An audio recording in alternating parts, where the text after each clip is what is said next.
প্রেম কিংবা বিয়ে যেটাই করেন, করলে ভদ্রলোকের সাথে করবেন, না হলে সারা জীবন একা থাকবেন। নিজে টাকা কামাবেন, ঘুরবেন ফিরবেন পরিবারের মানুষগুলোকে নিয়ে, আর সম্মানের সাথে বাঁচবেন। যে মানুষ কথায় কথায় তার মতের অমিল হলেই অসম্মানজনক কথাবার্তা বলা শুরু করে, গালি দেয়, ওটাই তার আসল চরিত্র।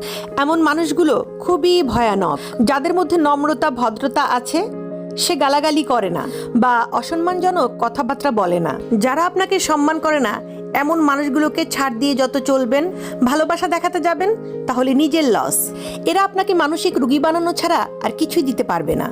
এমন সম্পর্ক থেকে যত তাড়াতাড়ি সম্ভব বের হয়ে আসা উচিত। আসলে কেউ কারোর জন্য মরে না। নিজের জীবন নষ্ট করার জন্য একজন অযোগ্য লোককে নিজের জীবনে জায়গা দেওয়াই যথেষ্ট। বারবার নিজের অসম্মান হজম করে, নিজেকে না মেরে, একেবারে এমন অসুস্থ সম্পর্ক শেষ করে নিজেকে মুক্তি দিয়ে দেখেন, আপনার জীবনে উন্নতি হবেই। একজন